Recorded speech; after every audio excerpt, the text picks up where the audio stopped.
Is this like a high school reunion? Do I have to be worried about who I see? Do I have to act differently? Do I have to act more successful than I really am? I hope not. Hey there, welcome back to True North Reviews. My name is Ryan, and today we are discussing the Jason Isbell and the 400 Unit album, Reunions. This is the latest record from the American folk and alternative country singer-songwriter Michael Jason Isbell. Strictly going by Jason, he has been backed by his band, the 400 Unit, for 7 albums now, the 6th of which, The Nashville Sound, was released in 2017. This was the first record I heard in full from the group, and I was immediately intrigued by the substantive and topical songwriting. A track like Anxiety profoundly commented on mental health issues without sounding cliche, or on the flip side, too preachy. To deepen my interest for Jason, I saw him perform at the Ottawa Blues Fest in 2019. I thought for sure he had some kind of magical power to bring rainbows with him, since he performed after a rain delay and he got everyone in a good mood again. To add to the potential magic powers that he probably doesn't have, maybe Jason is a saint too, because generously he and his band allowed Reunions to be sold a week early in independent record stores to help small businesses during the COVID-19 pandemic. A small gesture, yet very appreciated. Going beyond the context though, so what, he's a nice guy, we can all admit that. What about the music though, is it any good? Well, the thing for me with Jason Isbell and the 400 Unit, I've always thought they were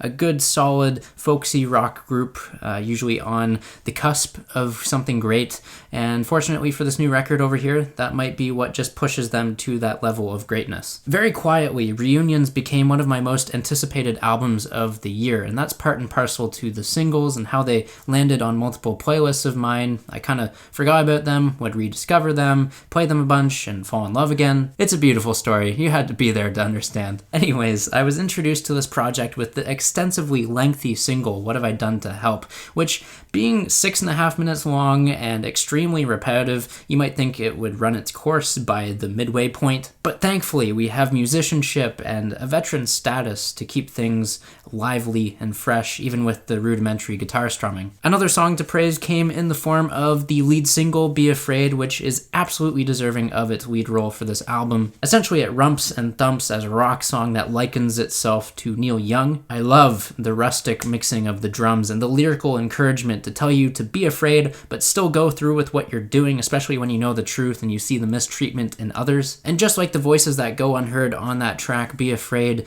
the other main point I want to stress with Reunions is Jason's incredible talent of writing from different perspectives. For example, the first song that was written for this record, Only Children, is a gorgeous acoustic ballad that explores formative relationships and even has Jason speaking to a former self. Meanwhile, a track like River puts Jason's poetic writing to good use as he personifies the river, certainly more profound than what most mainstream country artists are doing. You know, it's a nice change of pace when you can read along with something that actually demonstrates a sense of wisdom and experience writing from a sincere viewpoint. Now, what might be crazier and nicer to experience with this record, though, is Jason putting out some of his finest work after being in the industry for quite some time. Quite literally experiencing the experience as it unfolds in front of your eyes. Some of the tracks that make me feel that way include Overseas, which is a rock cut that I live and die for the unhinged and free-flowing guitar solos. Elsewhere, the song It Gets Easier revives the rock arrangement of drums and electric guitar. Also, the lyrics on there are worth thinking about, saying things like, it gets easier, but it never gets easy. Ooh. Now, Jason, he might lean on his band for full arrangements of songs, and those are typically the highlights on this project, but that doesn't necessarily mean he needs them for the full effect or full presence in order to push a catchy tune. Dreamsicle, for example, is a cut that compels me to listen, even if the percussion is stripped back to the basics of hi-hat, kick, and snare. And what makes it even more amazing is just how it's country tinged. It's easily the most country influenced track here. Overall, Reunions has no shortage of incredible lyrics and country rock fusions. There's a great start to this record. Some of the less interesting tracks are towards the middle.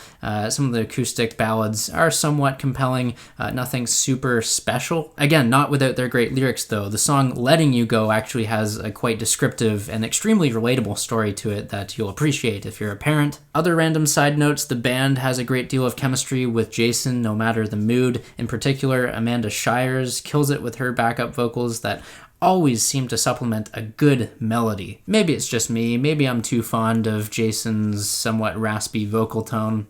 All in all, Reunions gets a recommendation from me, especially if you've enjoyed the most recent output from Sturgill Simpson and you want more of a traditional folk and rock sound. This record is geared for you. As for me, this record is getting an 8 out of 10. There's the review. Make sure you sound off down below in the comments. Let me know what you guys think of this music. Agree or disagree, I'm here to engage with you guys. Leave a like, subscribe if you're new in town. I'd appreciate that very much. As always, thanks for watching and have a rockin' day.